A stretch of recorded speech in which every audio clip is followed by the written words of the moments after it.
I am muted. So let me start again. Welcome, everybody. Thank you very much for being with us today. In this session, we focus on experiences on managed retreat from Northwestern Europe. I will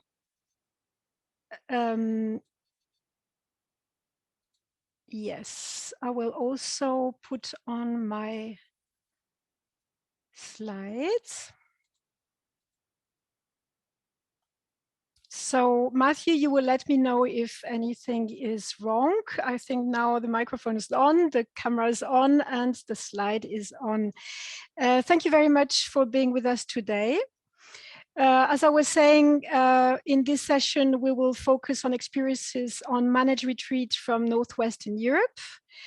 A few words about myself. I am Cristina de la Vega-Leinert, a senior researcher at the University of Greifswald on the eastern German Baltic coast.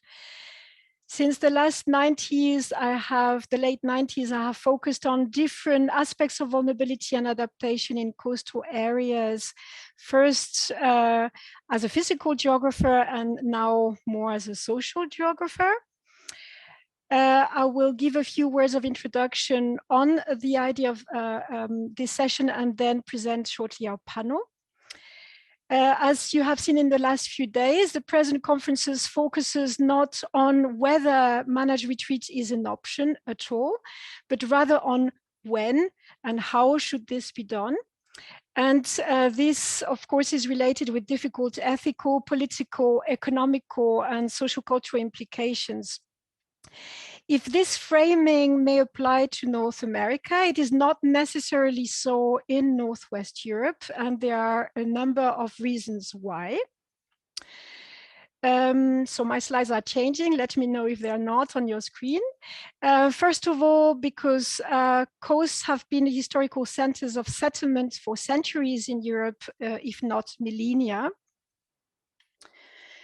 In Northwest Europe, there is a high density of population concentrating in low-lying coastal plains, particularly in the southern part of the North Sea, and there is there often very little space to retreat to. Coastal protection is in many countries of Northwest Europe perceived and implemented as a historical and collective responsibility.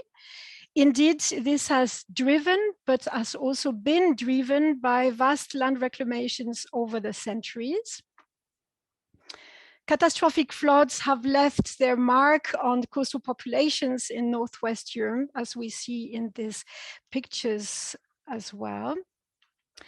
So the state has played a major role in the construction of large-scale and innovative coastal protection systems. So therefore, the idea of managed retreats goes against the grain of a long history of human intervention on, but also co-creation of the coast. And it also goes against the cultural foundation of many coastal regions in Northwest Europe. It is therefore faces very strong rejection, as seen in this picture, where basically the local population wrote against managed realignments and perceiving it as an eco-dictatorship, and insisting that if God created the sea, the Frisian people created the coast. So our aim is twofold: to explore commonalities between Northwest European countries, commonalities that can help us to understand differences with other parts of the world, but also to explore the diversity and complexity within Northwest Europe. And for this, we present the situation in 5 countries. So in our panel today, we have Tristan Douillard, who will present the perspective from France. Thank you very much for being here. Susan Roop Armstrong for the United Kingdom. Geronimo Guzman from Germany, Fia Tuberdy from Ireland, and Joost Stronghorst from the Netherlands. And I hope that I've pronounced all the names correctly. Without further ado, I would like to introduce Tristan Douillard, who will present Insight from France. I will stop sharing so that Tristan, you can start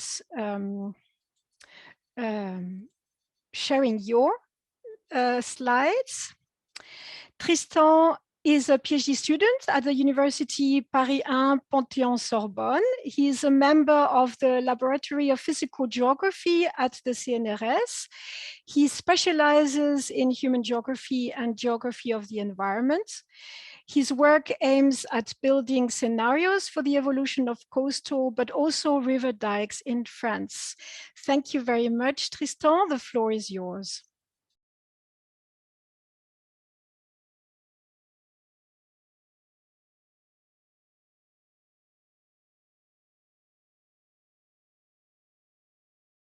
You are muted, Tristan?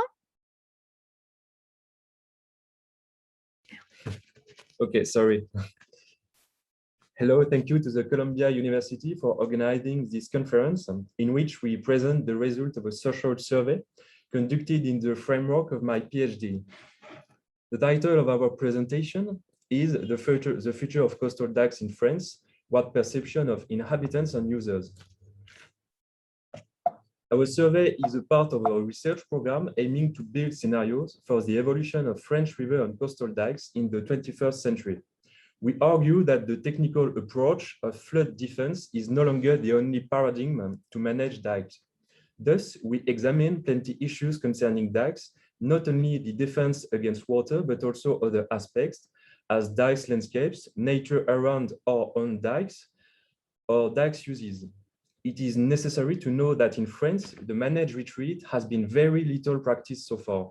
It only concerns very few polders who have been opened to the sea on very small areas, usually for accidental reasons during storms. In this presentation, we will focus on two coastal sites of the dikes program, the Dives estuary in Normandy and the Oti Bay in northern France.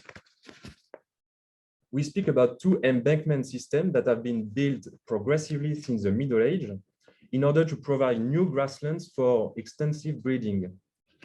The former Dives estuary has been progressively drained and cut off from its marine influence, while the Oti Bay has been pulverized by the building of a succession of dikes. These two embankment systems protect now inhabitants from the sea because of the recent increase of coastal urbanization. The landscapes resulting from the construction of the dikes have a gradient between freshwater marshes and salt marshes and present a high biodiversity.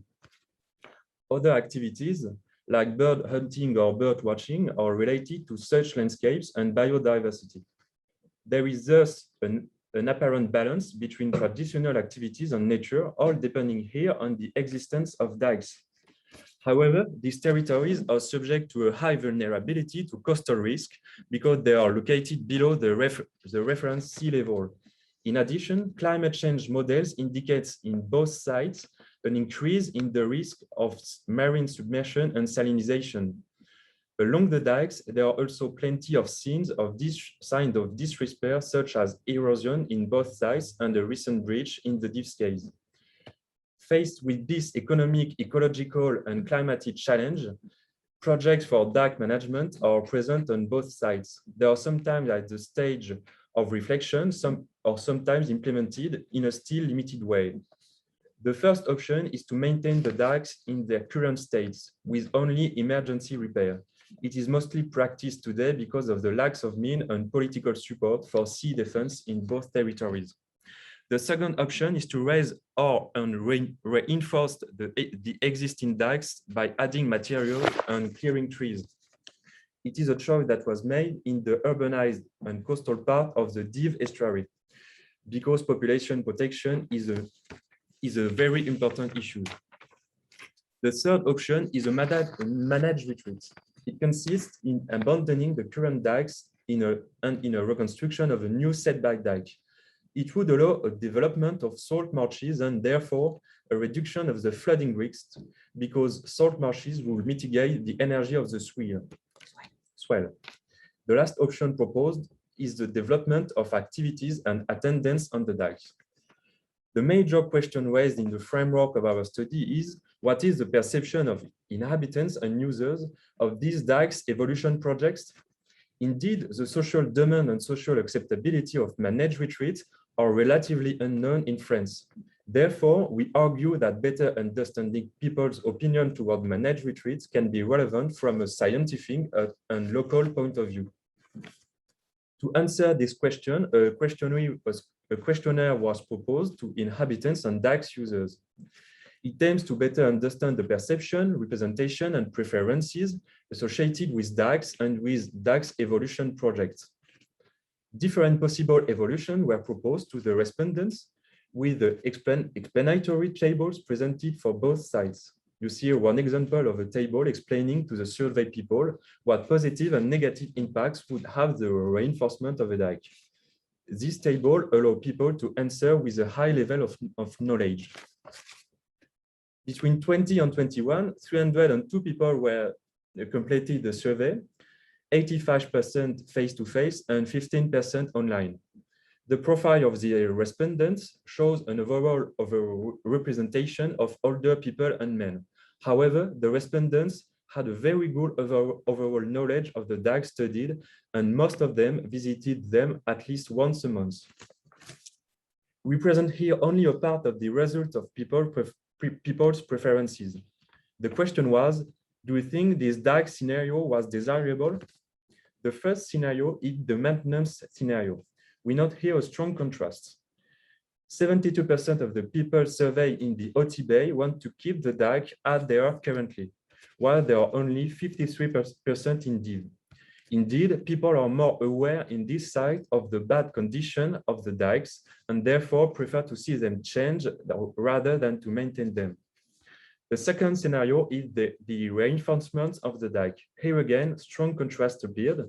On the Div, only 20% of the people surveyed were in favor of this scenario, against 52% in the OT Bay. People in Div are more likely to fear the artificialization of landscapes and the limits of such a scenario.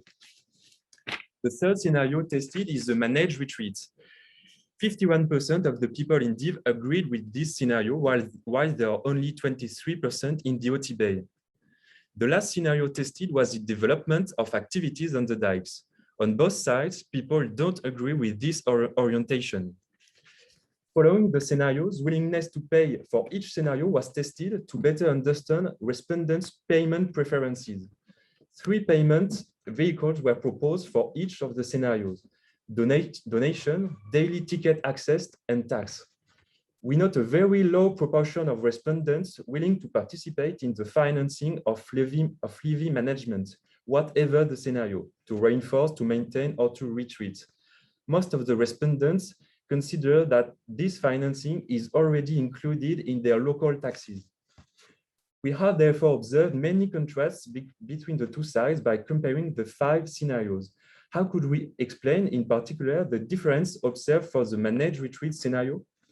To explain it, we analyzed more general questions asked during the questionnaire that help us to refine our analysis. First, we noticed a strong sense of protection by the current dikes, especially in the OT Bay.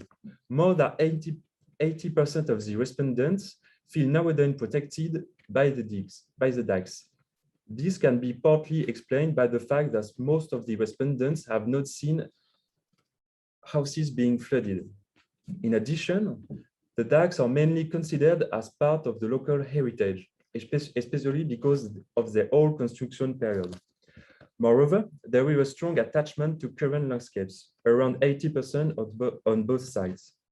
The landscape is perceived as a balance between ecosystem and human activities, with a quite natural appearance. Finally, there is a shared fear regarding the future of activities, particularly agricultural ones.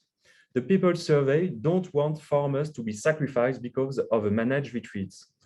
However, these common points lead to very different conceptions of the managed retreats. In the Div's case, managed retreat is perceived as the condition for maintaining the current qualities associated with the territories, such as traditional agriculture, working facilities, or natural landscapes, while in the OT Bay, managed retreat symbolizes the abandonment of the same qualities. To conclude, what lessons can be drawn from this survey to improve and to obtain the social acceptability of managed retreats? First, it seems important to communicate locally on the fact that managed retreats involves dike conservation, that is the protection that dikes offer against the sea. Secondly, it should be said that no new activity should be developed on the new dikes and that they should keep a natural appearance. Then it's important to communicate on the benefits of salt marshes restoration in hazard mitigation. Obviously, many other elements must be taken into consideration to implement managed retreats. Social perception is only one of these elements, which are also biophysical, technical, financial, political. Nevertheless, in France, the social opposition to modification of the dike is often higher than in Northwestern Europe. It is therefore important to clearly define this opposition and to find the means to make it evolve if necessary. Thank you very much. Thank you very much, Tristan. Matthew is exactly. You are getting applauses from the Zoom part. Thank you very much. This was very interesting. Would there be any reactions or immediate questions from the public? Matthew, did you see anything that you not yet. I think we can do questions at the end. Yes, perhaps we will do that.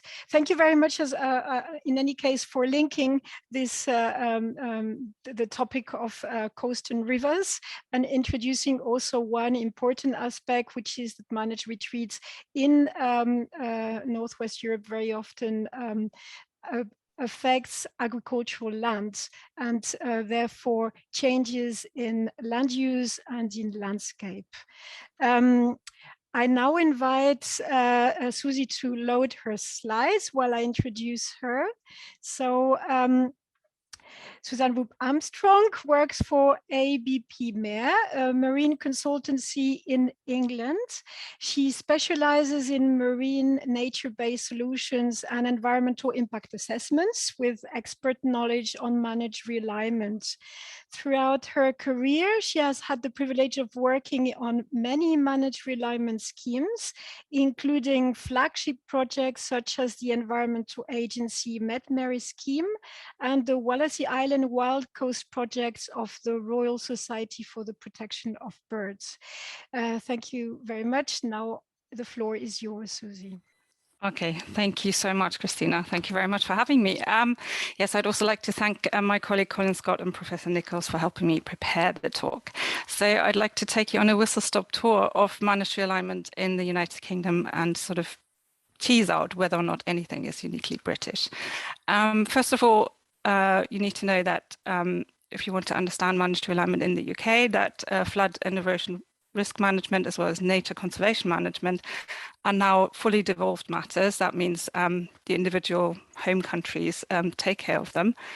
And they mostly do that by sort of developing shoreline management plans to set the strategic policy direction. That's where shorelines need managing. So we are now in generation 2 of the SMPs mostly, and actually in England we now currently have a refresh going on of SMP2s, but ultimately stretches of coast get one of 4 policies applied to them and according to 3 epochs, and managed realignment is one of the potential policies. Also important to know for the UK is that which is different to some European countries, no one has the right to be defended. There is no compensation if you get flooded. It's all done pretty much on a cost-benefit analysis. There's obviously money being spent on flood risk and erosion risk management on defences, but it's strictly based on cost-benefit, and often the beneficiaries are asked to contribute as well. Not private people, but local authorities and companies. In terms of definitions, so managed realignment is pretty much what we use for managed retreat. In the UK, managed retreat isn't really applied at all. It's maybe perceived as a bit defeatist, I guess. In the floodplain, managed realignment is pretty much where you knock a hole in the seawall or the embankment, which is what we call dikes and levees in the UK, and let what is currently defended land get inundated and turn into intertidal habitats. We would also in the UK tend to include managed regulated tidal exchange under that umbrella, which is where you use pipes or culverts to let water onto land behind defences. Now, a lot has been done in the UK to date, and if you want to find out more, I'd direct you to our online managed realignment guide, or it's now coastal adaptation guide, OMREG, which is a website we maintain on implemented coastal adaptation schemes, not just in the UK, but also elsewhere in Europe. And from that, we know in the UK, there have to date been at least 55 open seawall beaches and 25 regulated tidal exchange schemes.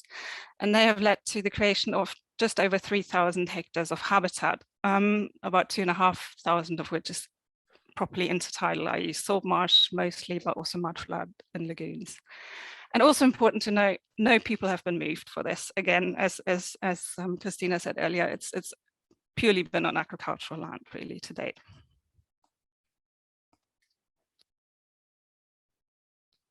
Now, why would we do it quite so much compared to other countries?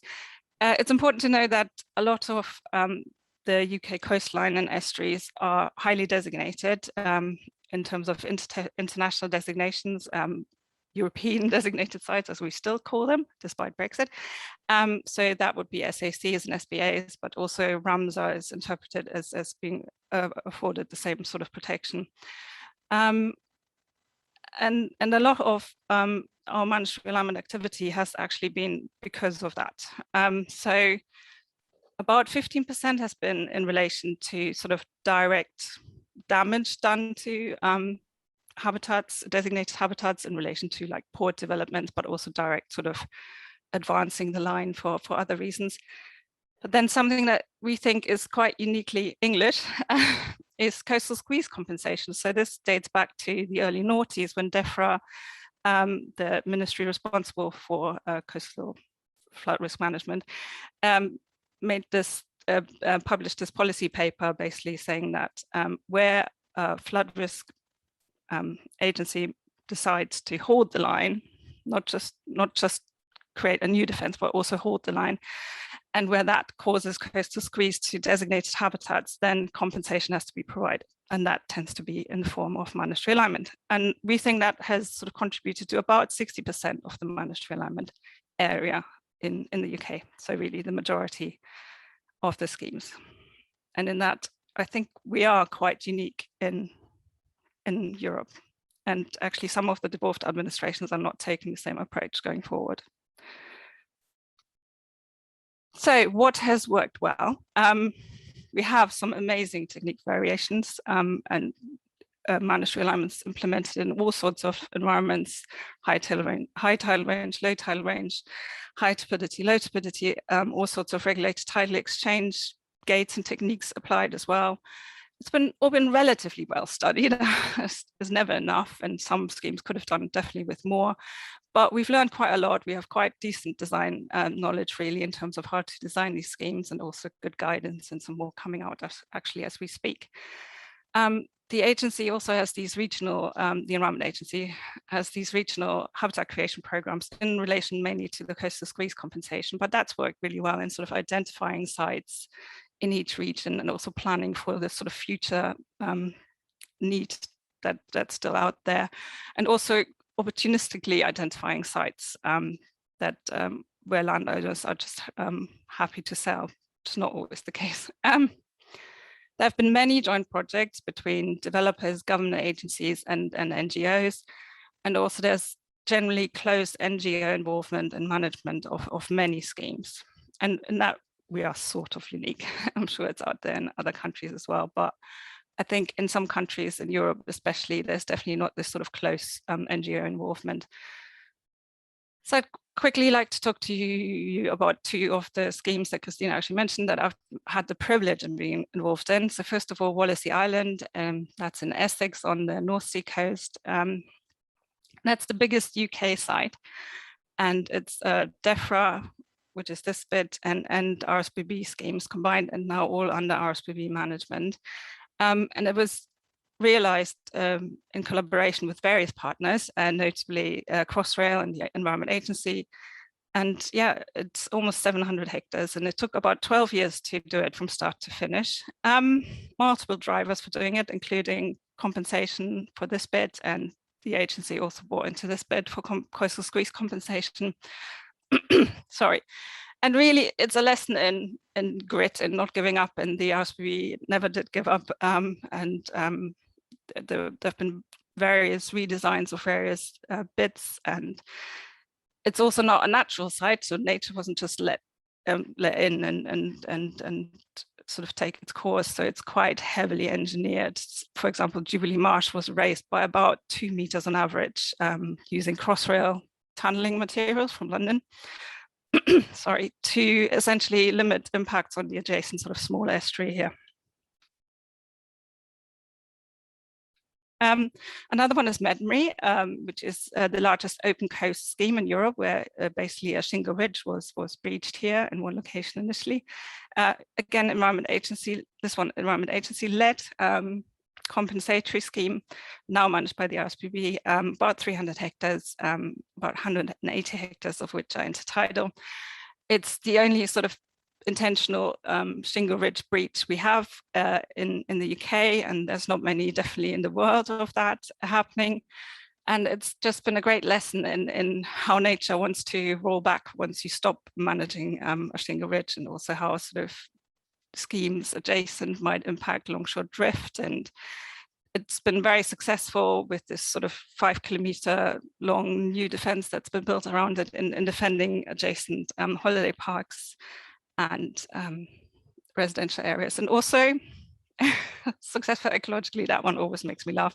So that was a couple of years. Susan. Pardon? 1 minute left. Oops. Okay, better move on. So the future, what might change? We might do much more. We think there are plenty of drivers to do more and upscale. Climate change mitigation, adaptation, blue carbon, COP26 being held in the UK this year as a driver. Biodiversity, definitely lots of drivers in relation to that. There's plenty of space in theory, well over 200,000 hectares, for example, of sort of relatively undeveloped floodplain that we mapped a couple of years ago for the MMO. Not saying that you would want to do realignment everywhere, but there is space. But in order to do more, we definitely need to do things slightly differently to finance. Mainly, we need to take better account of ecosystem services. We know that they're really good carbon trappers, realignments, but that's not really been a motivator for any schemes in the UK yet. We need to communicate benefits better, find more funding, private funding as well. Ideally, we need to bring the costs down. That hasn't really sort of happened yet. There needs to be more strategic joined up thinking in relation to all the different drivers, really. Some barriers could do with being removed, simplified marine licensing systems and lower fees maybe, reduce bureaucracy, all sorts, as you can see in that sort of word cloud down there. There's all sorts of barriers that have been identified in terms of nature-based solutions. Something I don't really want to claim as unique is Brexit, as a German living in England. But there might be more flexibility in terms of sort of landward terrestrial designated sites going forward with the UK no longer being in the EU. But 1 minute left, Susan. Thanks. We don't think that will happen anytime soon, because ultimately it's still all written into UK law.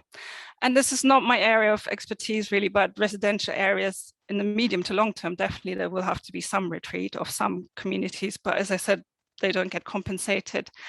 But there is planning, resilience planning going on, and more is definitely needed, because we know that even for the areas that have a hold the line policy in SMPs, we don't have the money. At least 30% of it we just can't defend. There won't be the money for it. There's not the cost benefit ratios that are needed for at least current spending. Anyhow, so yeah, lots still to do. We're getting there, but we have more work to do. And in that, I don't think we are all that unique. Thank you very much. Thank you very much, Susie, for this very rich panorama for Great Britain. Also, many applauses to you. I don't think if that we have time for questions or and should start moving on to our next speaker. But before, I wanted to, one technical or just a precision. We have used compensation in two different contexts here. Once to compensate for degradation of ecological, of nature, basically during development projects, and the other, the compensation of the residents in case they lose their area. So we should keep this in mind for later discussion.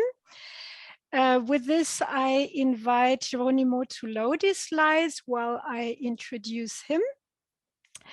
Geronimo Guzman is a doctoral researcher at the Global Climate Forum in Berlin, and he is currently completing his PhD at the Humboldt-Universität zu Berlin.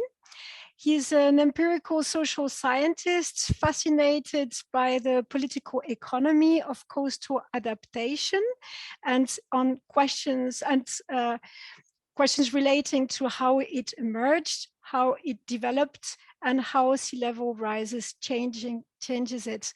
Thank you very much, Geronimo. The floor is yours. Thank you, Cristina. I hope everything's in order here. Yeah, okay. As you said, I'm fascinated by this stuff. So thank you very much, Susie. We are now crossing the English Channel for the second time back to mainland Europe, to Germany or to the German coasts, which offer yet another different European perspective on managed retreat. Maybe not so different, but definitely in some senses, because similar as to the UK. In Germany, managed retreat really means moving dikes, not people. Yeah. So the question really is, what characterizes managed retreat in Germany? And I want to show you some of the path dependencies and conflicts related to managed retreat now. So managed retreat in Germany, well, it is a societal taboo. Yeah. People generally reject retreat. People don't want to retreat, and people also have not retreated yet, nor are there calls for it. So basically, moving people or people moving away from the coast is something that is not going on in Germany. And I also make this distinction between kind of managed retreat, meaning people and assets, and then managed realignment, meaning kind of dike realignment or opening of dikes, etc.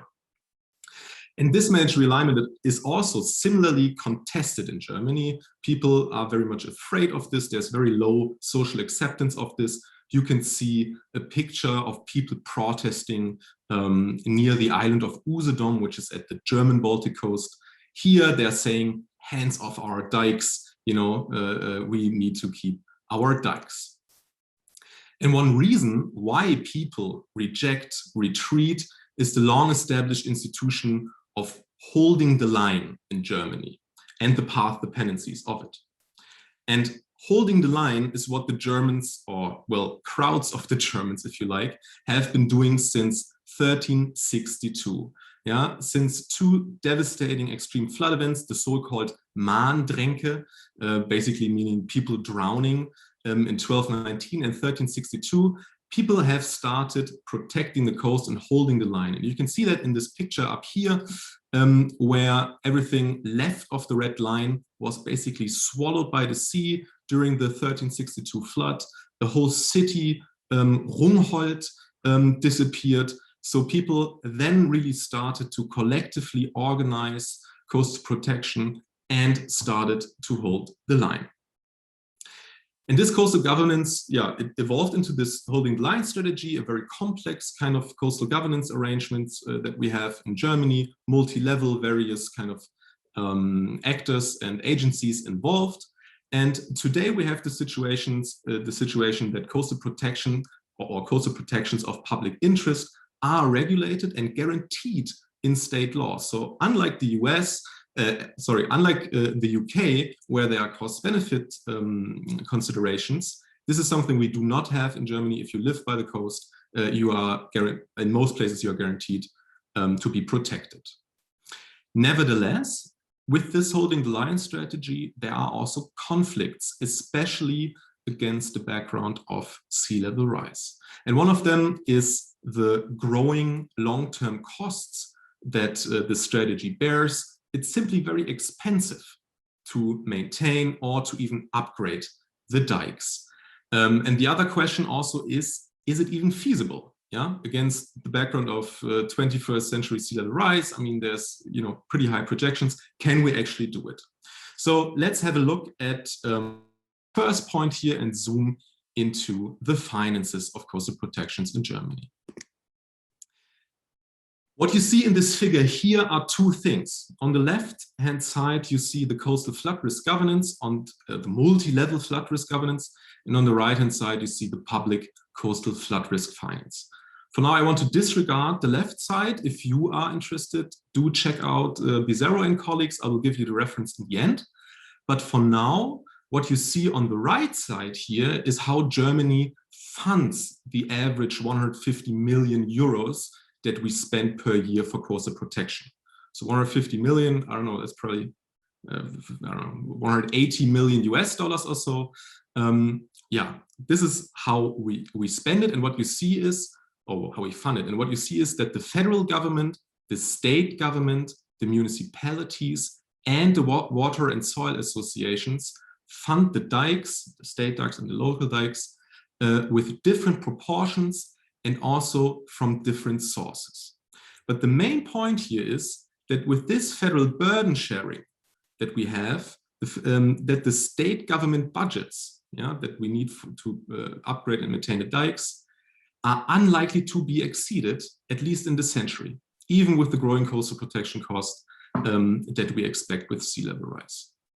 And one reason that they won't be exceeded is that we have, for example, also this instrument called the Interstate Fiscal Adjustment, which essentially consists of equalization payments to redistribute financial resources between the federal government and the different states.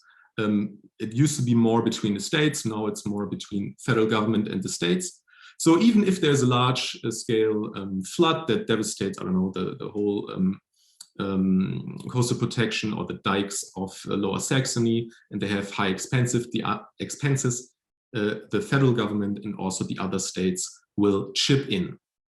So, but even if we have enough money, to continue to hold the line, is it also technically feasible to continue holding the line? And the answer, or the simple answer, is yes. I mean, what you see on the right-hand side here is the design of a so-called Klimadike, so a climate dike.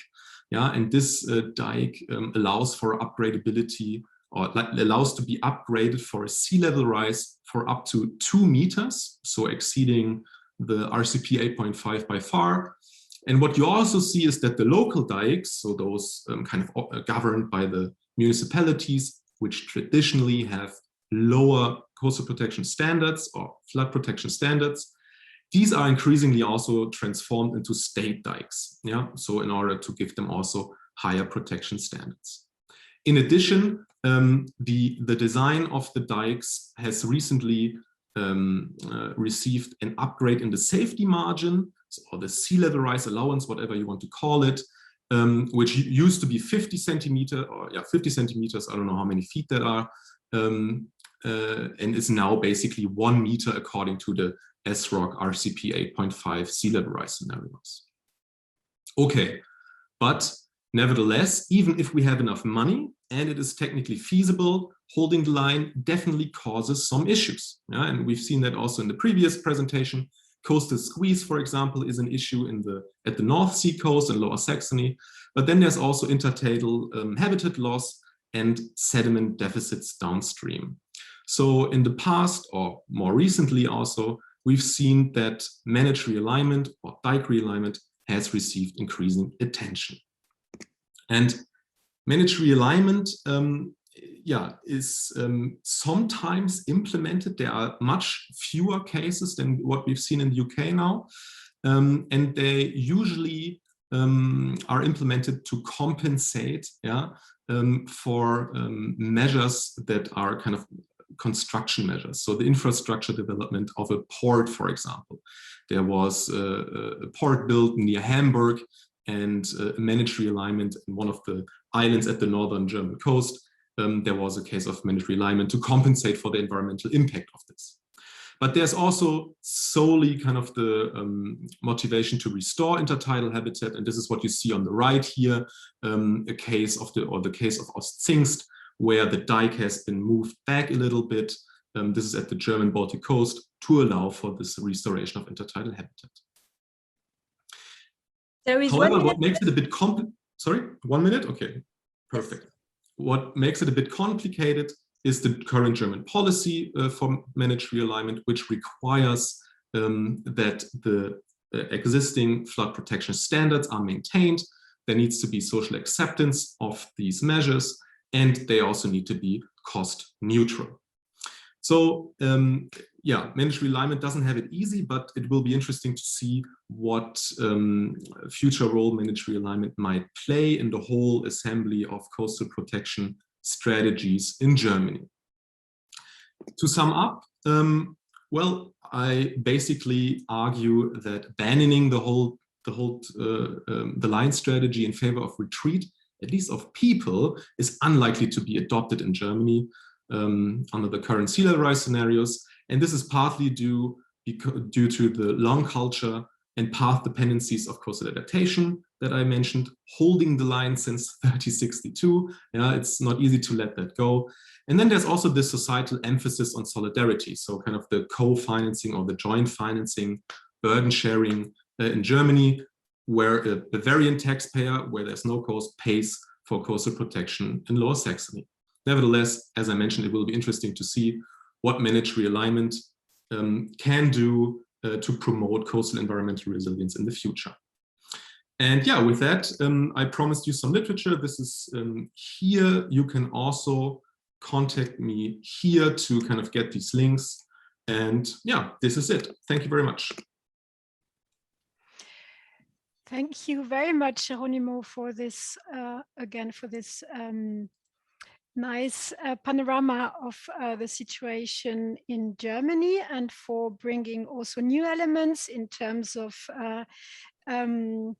the adaptation to climate change. So it's not only important to maintain the dikes, but also to upscale them, and also the aspect of, again, compensation for natural developments, for SRIGO, for losses in nature through developments.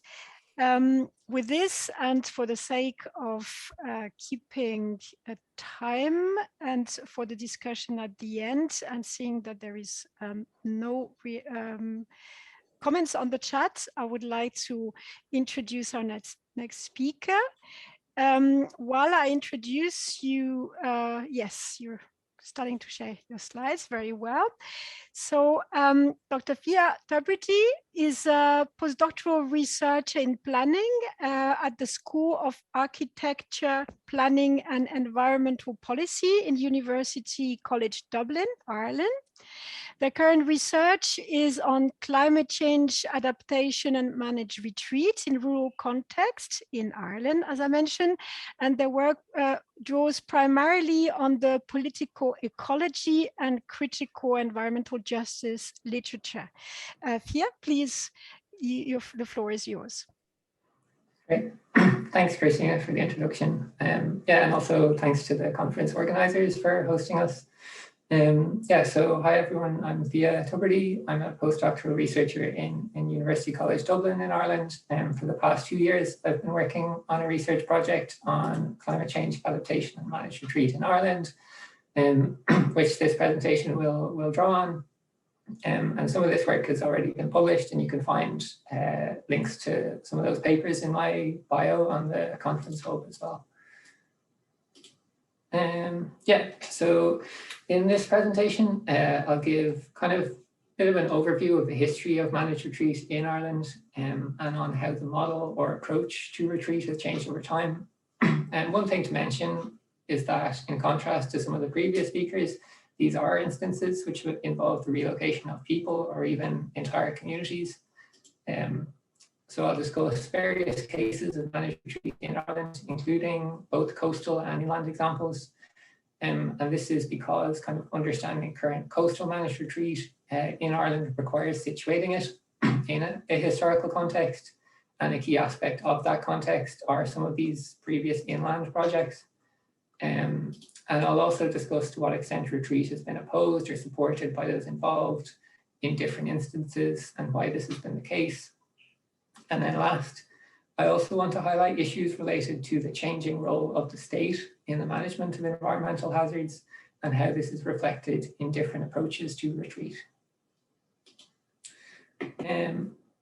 Yeah, so the first example that I'm going to briefly discuss is a resettlement project which took place after major flooding along the River Shannon in Ireland in 1954, which particularly affected small farmers in this area. So following this, there was kind of extended debate about how to manage future flooding, which resulted in a resettlement project called the Shannon Valley Flood Relief Scheme.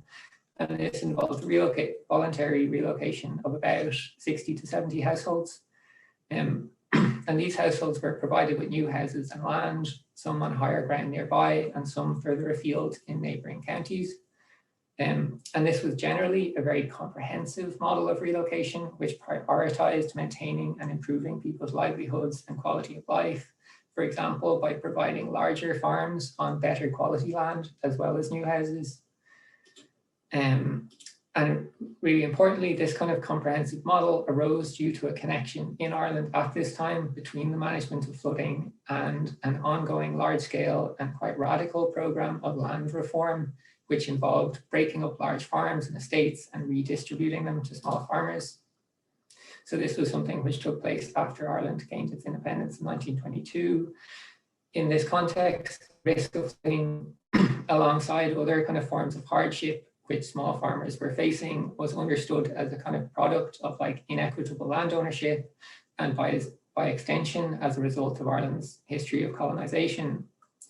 So the Shannon Project was implemented by the Irish Land Commission, which was the state agency responsible for carrying out land reform, and it also closely followed a model which the Land Commission had already established, whereby small farmers were provided with new land and houses on very favourable financial terms.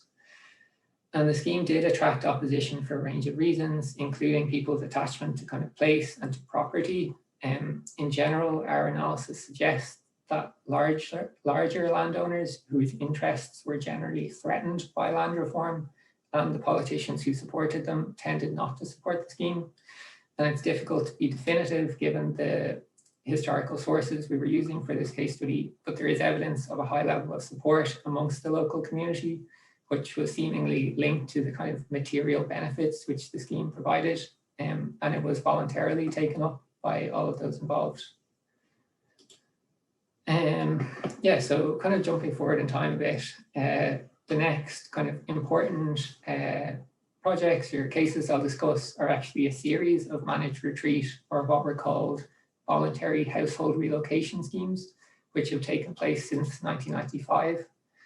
And I'm grouping these together because they've followed a very similar model whereby people whose homes have been flooded are provided with financial assistance to enable them to move elsewhere.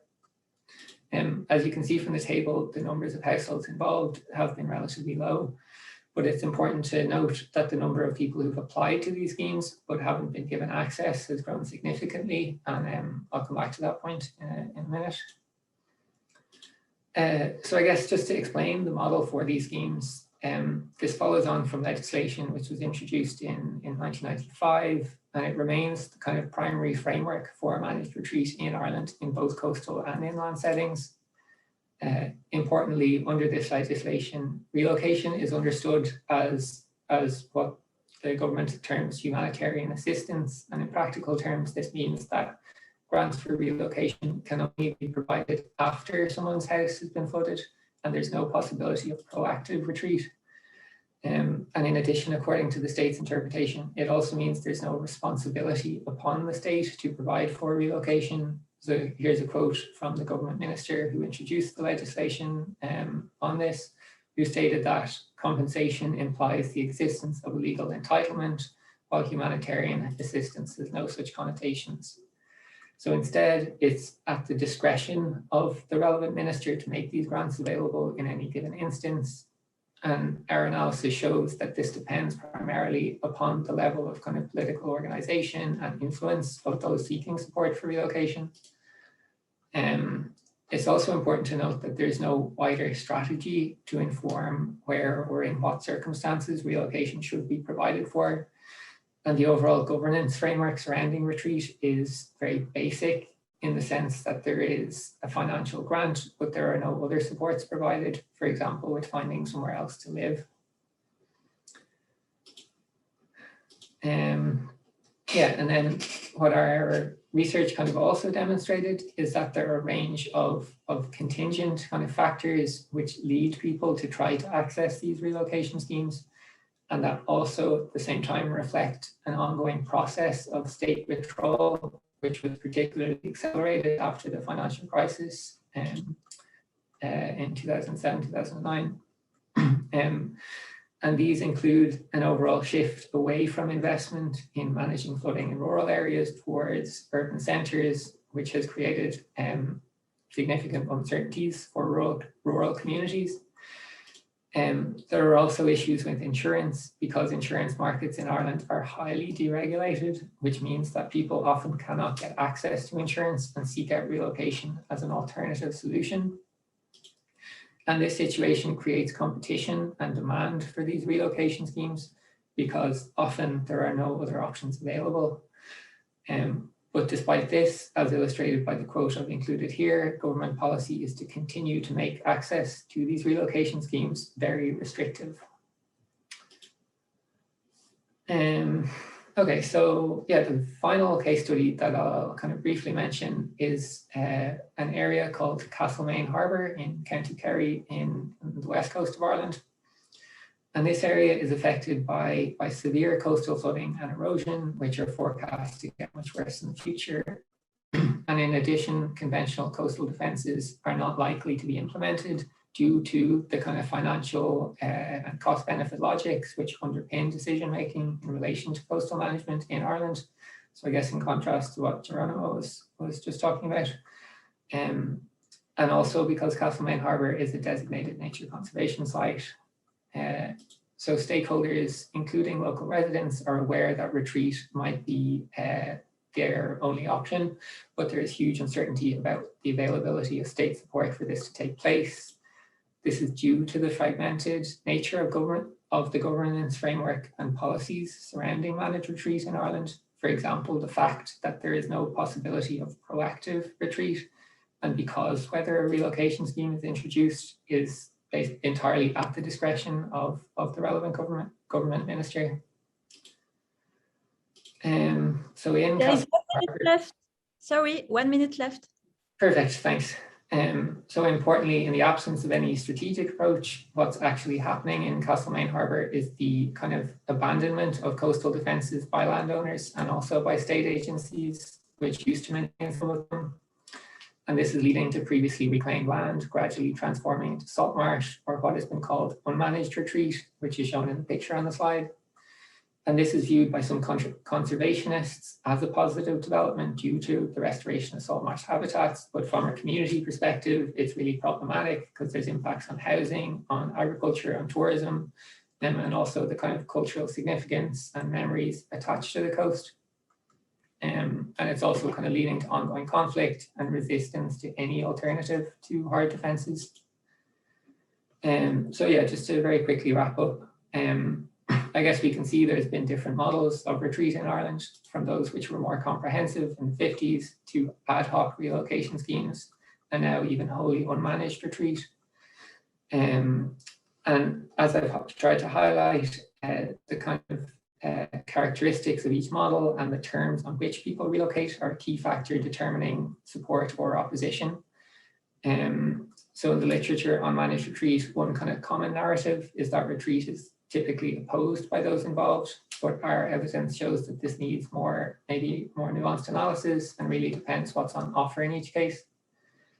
And in general, there's been a kind of overall process of state withdrawal from an initially more comprehensive approach and sense of collective responsibility to a situation in which people and communities are almost being abandoned.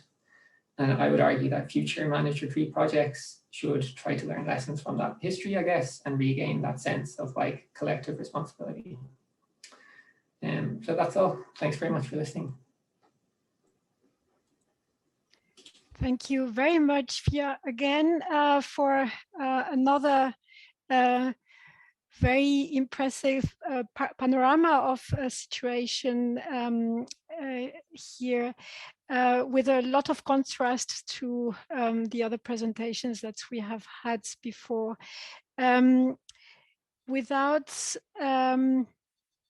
I think that I will pass on directly to our next and last but not least speaker, Joost Stronghorst. If you want to load your slides while I introduce you.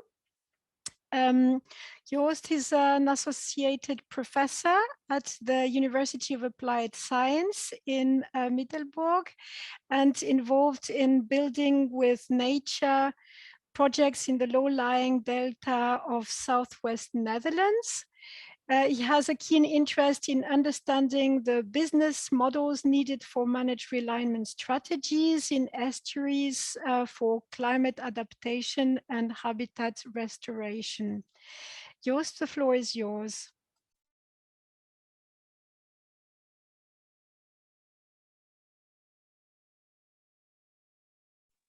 You might be muted.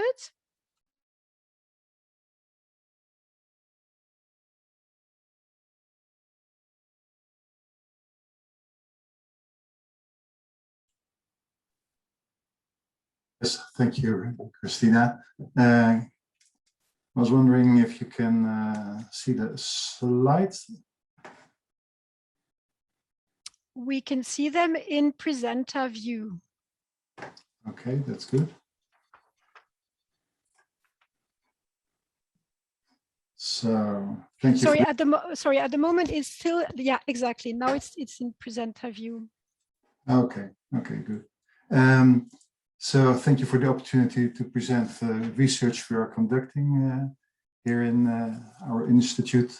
And the title of the presentation is about enhancing delta resilience when changing the position or the function of the dike zone in particular.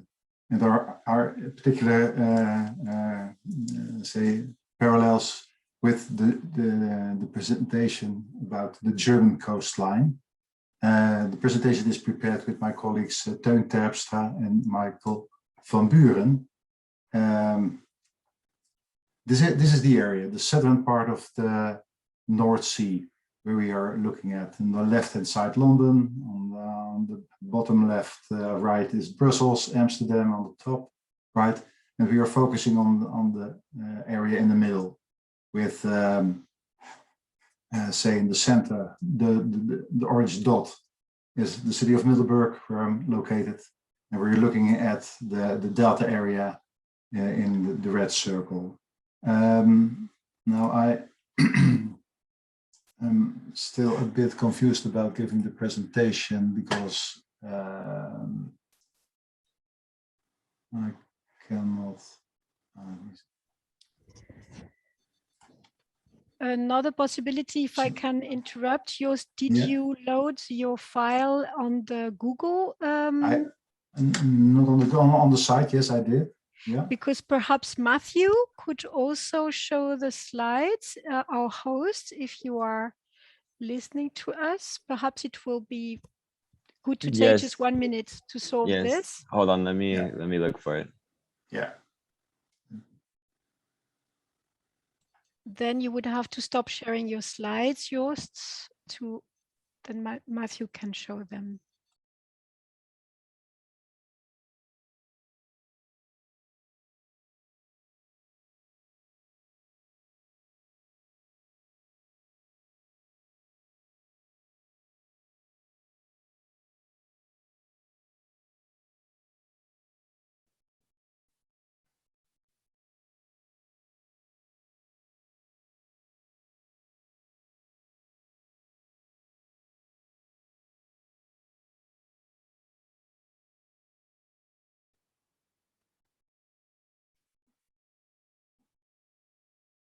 Thank you, Matthew. So let's continue. So this is the area, and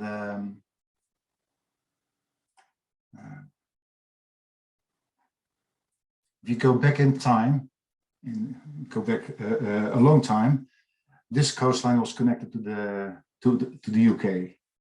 This is a picture showing the area 9,000 years ago. Here you see that the North Sea is here, the mainland is over here. Yellow means that it is covered with sand. The brown parts are peat areas, vegetation that in time turn into peat. And this is a picture where the sea, at the right bottom, you see the sea level. Then it was minus 20 meters below current level. And then in time, the sea level rose a lot, as you can see on the right bottom side. So the coastline was retreating. So this area has quite a history of coastline retreat. Then in a certain period, the coastline was more or less protected, fresh water kept in the area, so there was a lot of vegetation turning into peat over time. And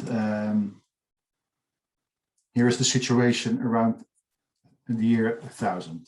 And now this is the period where the people entered the area and inhabited the area. But now this is the final situation, the current situation, with in fact fixed coastlines with all kinds of, sorry, I should go back one slide. This is the situation, the current situation with fixed coastlines across all water transition, water land transitions. So if you go, and this picture shows you the same area, indicating with all black dots the villages that have drowned over time. So in a period of, hold on, approximately more than 1,000 years,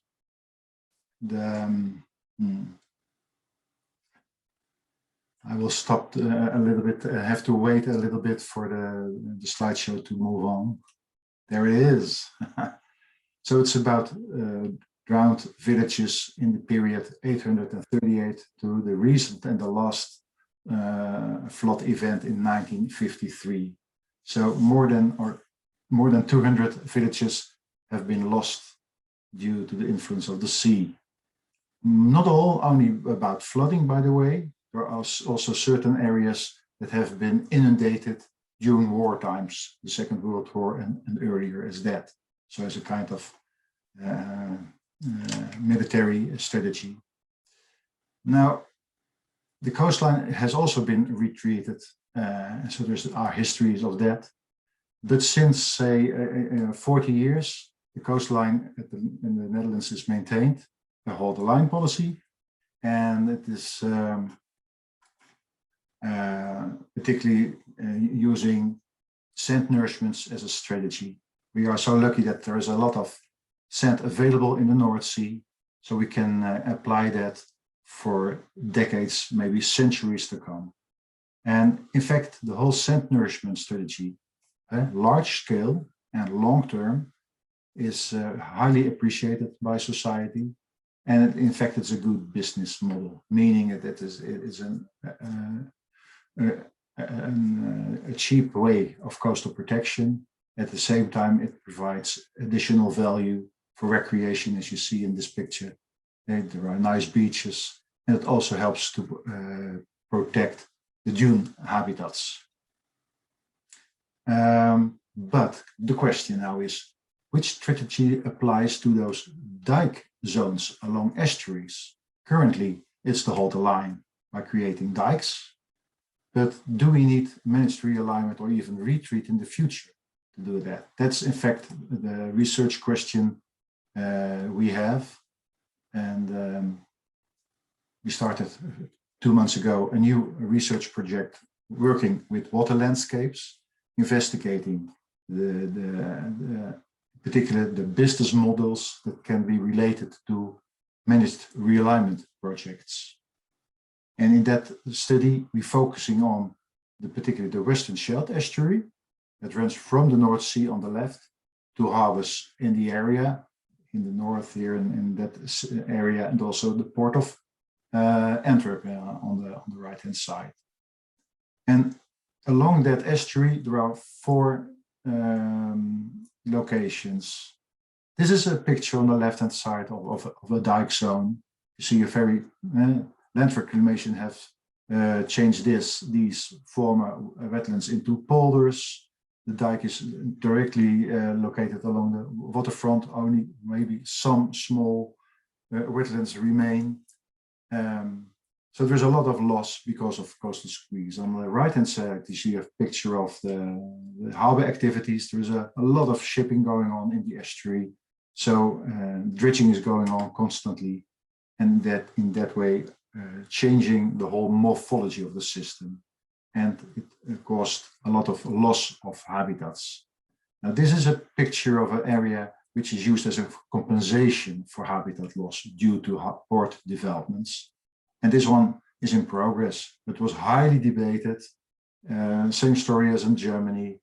People are opposed to that because farmers own the land for centuries. People are living there in small cities. But nevertheless, it was decided just as a compensation measure for the deepening of the shipping channels in the estuary. So what you see is signs like this in the polder saying no depoldering, and that is of great political concern, of course. But if you move on to another location, also this is an area with the original shape in 2013. It has been transformed into an intertidal area in the year 2015. And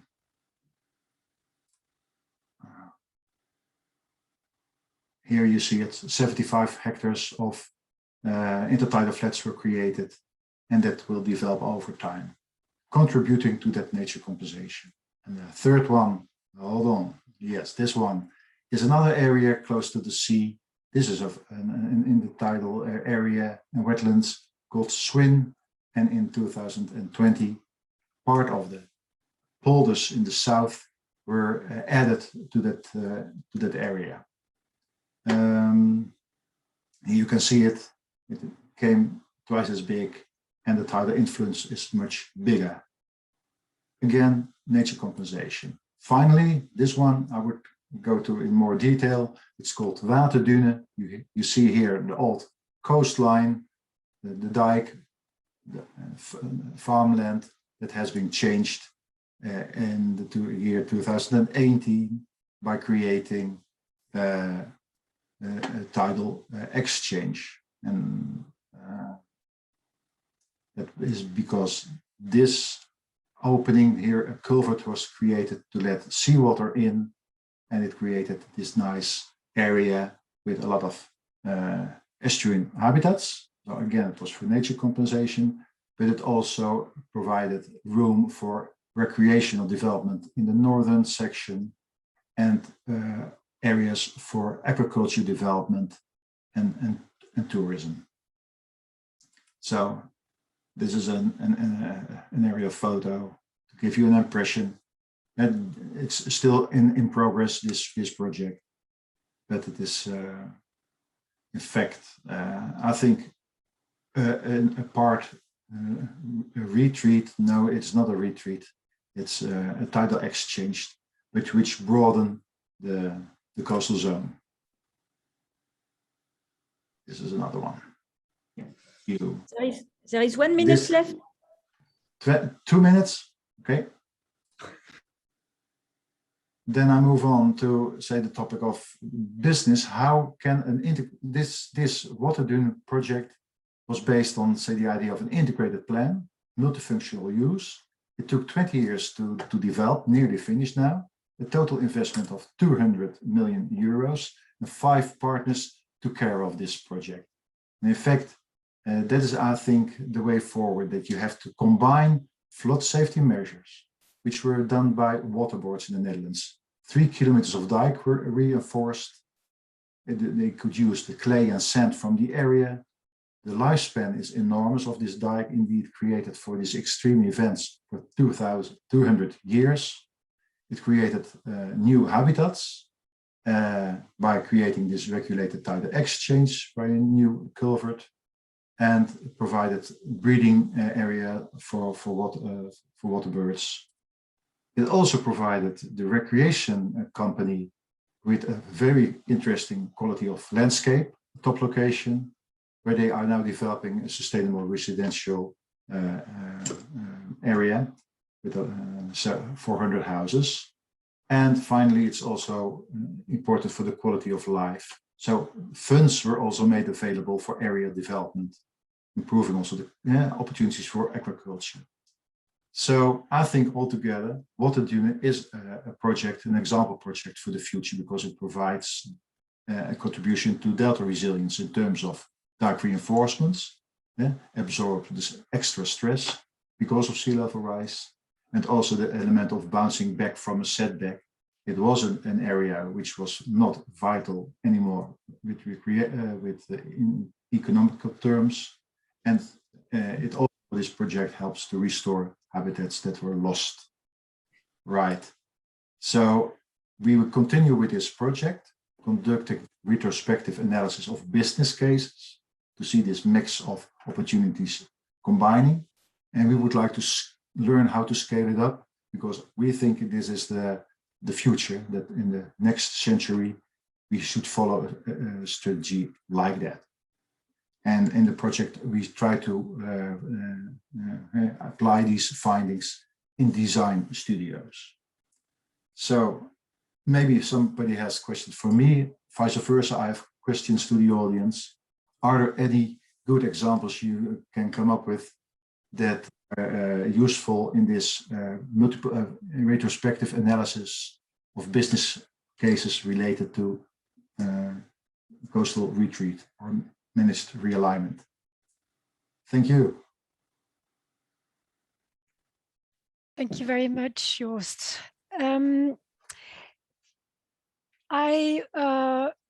Again, applause from everybody. We can see in our link, Zoom chat at least.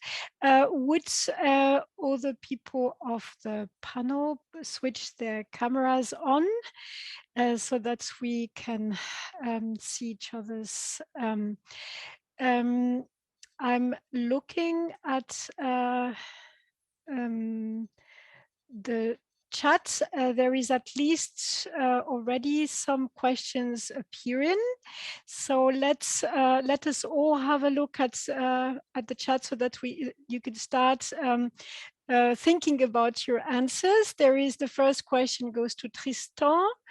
I'll read them out. It seems like your methodology could be used by local governments before they embark on dike projects. What do you think of this idea? Yeah, can you hear me? Yeah. Yes, we can. Yeah. Actually, we are working with local authorities, and we have a really operational and goal on our research. So our survey is already presented to local governments, but maybe it's possible to make it on a different scale. It's interesting. It's a good question. Thank you very much, Tristan. Susie, did you read the question? Yes. You mentioned bringing the cost down for realignment. How would that happen? Very good question. At the moment, there's no signs of that happening, really. If anything, schemes become sort of more and more expensive. I think ideally you just want to be quite careful if you can in your site selection and just choose sites that are likely to have less barriers, problems, less infrastructure on site, less need for landward defences and all that. So in some regions of the UK, that's easier because there's more choice. In others, there's really quite high competition for land, and it's quite difficult to find appropriate sites. So it is really difficult. I mean, when all this started in the 90s, there was a great expectation for land, coastal land, that's sort of threatened by flooding to become cheaper, but that hasn't been the case at all, and I can't see it happening in the near future. I think in the medium to long term, probably, and there will probably be much more unmanaged realignment in the UK as well, because managed realignment is just so expensive. But yeah, it's careful site selection if you can, really. Thank you very much. Geronimo, you have two questions, so I'll read the first one out for you. Is the public comfortable with paying for the dike upgrades, or do they think the government should pay without increasing any taxes? That's a difficult question. I'm not sure if I made that clear, there are no direct payments by the public. So the coastal protections are paid for indirectly via taxes, and then mainly from the state budget. So the kind of the second tier governance level, the Länder, what it's called in German. And their budgets is basically financed by federal taxes and state taxes. And this is what pays for the coastal protections. So I think the public is fine with that, but I'm also not sure if it's clear that their taxes, or the taxes of everybody, the tax of a Bavarian person is paying for the dike in Lower Saxony. So that might not be clear for everybody. But yeah, it's difficult to say. There should be probably somebody investigating that. Geronimo, I'll spring in. There are teams investigating exactly this question on with surveys at the country level, asking this sort of question. In the view of different sessions that there have already been in this conference yesterday, we have to bear in mind that even if like mountain inhabitants may be paying for coastal protection, mountain inhabitants receive also tax money for adaptation of other climate change impacts. So this is based on this solidarity principle that basically the states uses tax money for different aspects of adaptation to climate. There was another question to you, Geronimo. Is there any potential resistance to raising dikes for environmental or cultural reasons? So cutting off coastal access or views? In terms of culture, I would say there's very little potential for resistance of upgrading dikes. I remember one documentary about people living right behind the dikes that kind of even did tourist events while the dike was being upgraded to one of the climate dikes that I've shown. But in terms of environmental, yeah, there is definitely potential for resistance there. As I mentioned, managed realignment for the restoration of intertidal habitat and ecosystems is on the rise in Germany. And yeah, upgrading dikes therefore also bears potential from an environmental perspective, I would say, yes. Thank you very much. Another question was now for Fia. In your view, should the Irish government change its policy towards managed retreats and allow proactive retreats? How could this happen? Yeah, I mean, like, yes, I think that should be possible, but like not solely that.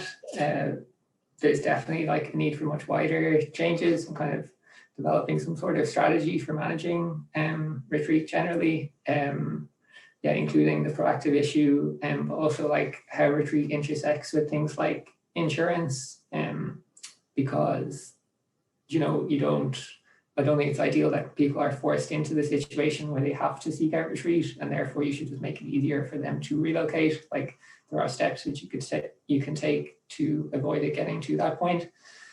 And I mean, I think generally the situation in Ireland is interesting because of the contrasts with other examples that have been discussed here, where there are people like actively trying to move. I wonder like if it's a scenario that's going to become more common, I guess, especially in cases in countries where there aren't the resources and capacity to kind of build these like fortresses around the coast, as maybe in some instances, like how this might happen.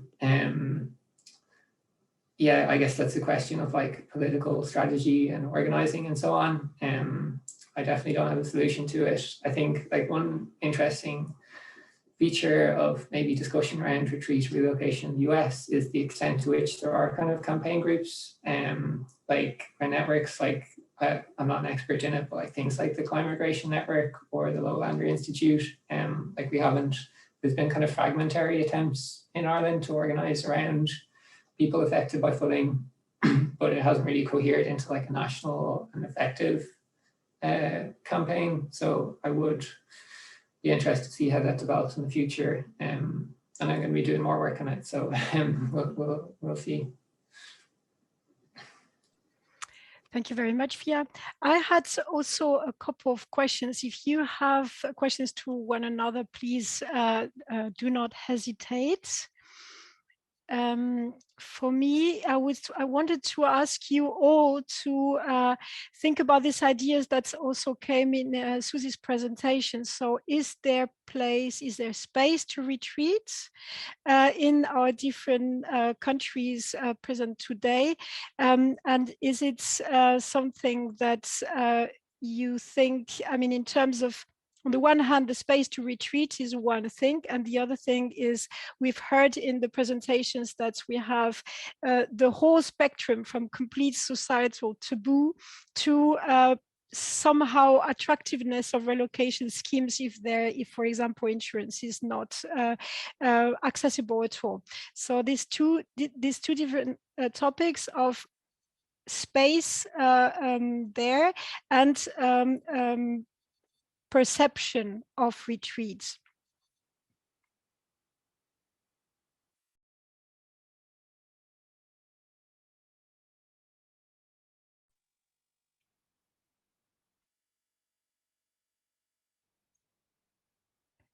Susie, I saw you took your microphone.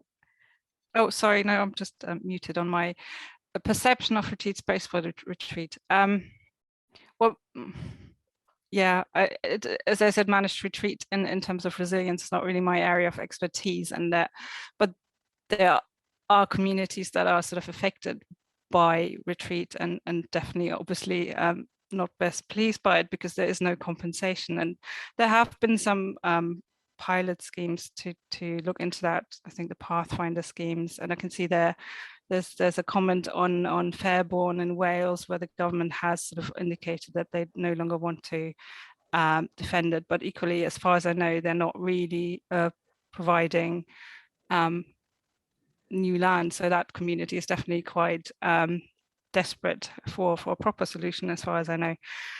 So yeah, sorry, I don't think I quite answered that question properly.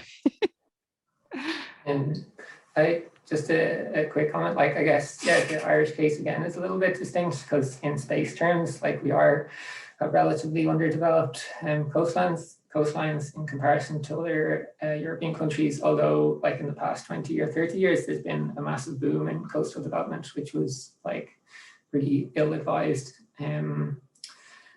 But then on the other hand, there are like these really strong attachments to land on the coast, like even arising from kind of national independence struggle and people's feeling of connection between land ownership and a struggle, a national independence and so on. So these things kind of like come into conflict. And maybe like on Geronimo's point there as well, like we don't have cases where these decisions have been made about deciding to formally retreat because these decisions aren't made openly or transparently. It's like a default.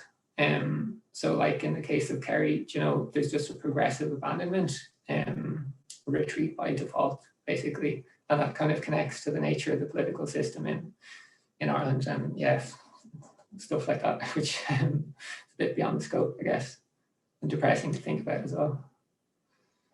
Thank you very much, Via.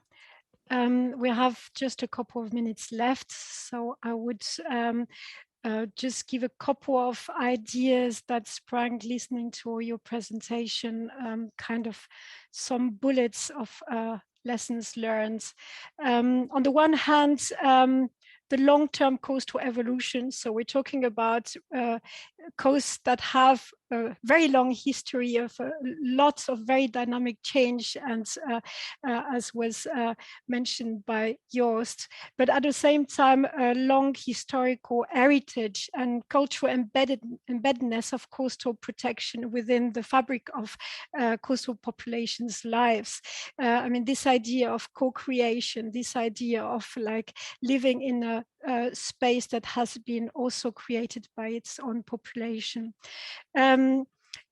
We have also had the question of is there a right to be protected or not? This has been different answers in different presentations, but also the right to be protected as what is the right, what does it apply to settlement or to agricultural land? Do you have a right to protect your land?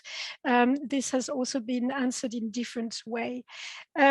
So the topic of is there a paradigm change that is happening at different national levels? And this has also been answered in different ways. In one way, first of all, no more land claims are being done. I think that since the 70s, this is a major paradigm change.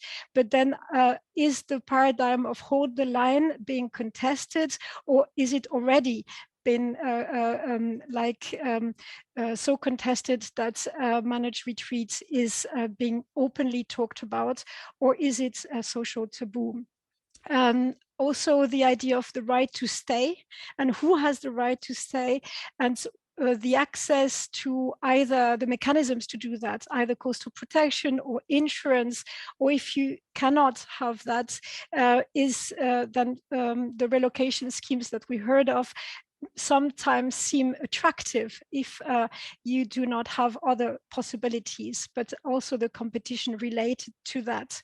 We have heard about different issues of technical feasibility, economic feasibility, ecological feasibility, also issues of the preferences and perception of land use, of landscape, or of use values or non-values that change the value of the land itself. And we have also, because now I've seen that we now have 4. So the last thing would be the different importance of different contexts, not only between countries, but also within countries. There is much more that was there. There were just a few cues for conclusions. I thank you very much, all speakers in the panel. This has been an extremely rich session as far as I'm concerned. And thank you very much to you who attended to this session. With this, bye-bye, and let us all say bye to the public as well. Thank you very much, Matthew, as well. Thank you, everyone. Thank you. Bye. Bye-bye. Have a wonderful rest of your day. Thank you. So I think we are not online anymore. Oh, yes.